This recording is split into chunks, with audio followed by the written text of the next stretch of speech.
মাত্র 2টা ডিম দিয়ে আমি সমোসা তৈরি করে দেখাবো। এইভাবে সমোসাটা বানিয়ে খেলে অনেক অনেক টেস্ট লাগে, বাচ্চারাও খুশি হয়, সকাল বিকালে নাস্তাও হয় এবং টিফিনও দিতে পারবেন বাচ্চাদেরকে।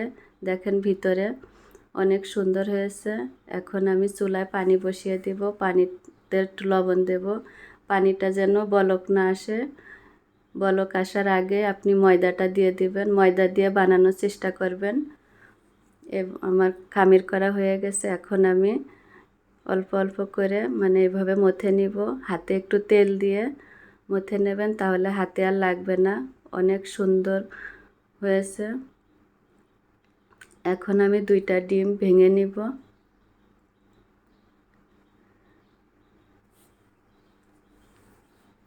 লবণ দেব, একটু গোলমরিচের গুঁড়া দেব, দিয়ে একসাথে মিক্স করে নিব। কোনো ঝামেলা নেই, এই নাস্তাটা তৈরি করতে কোনো ঝামেলা নেই। এখন একটু পানি দিয়ে দিব, আপনি 10 মিনিটে বানিয়ে ফেলতে পারবেন কোনো ঝামেলা ছাড়াই। এখন আমি রুটি বানিয়ে নিব।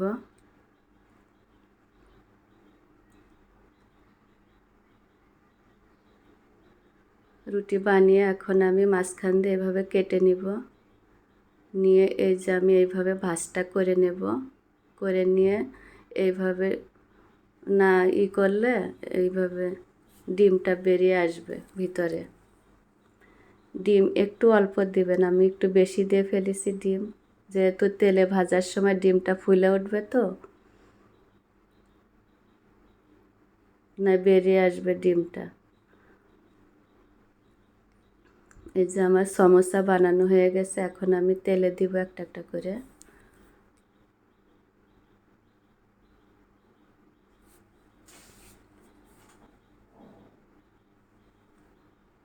এখন আমি উল্টিয়ে দিব। অনেক সুস্বাদু, আপনারা একটু বানিয়ে খাবেন, কিন্তু ময়দা দিয়ে বানানোর চেষ্টা করবেন।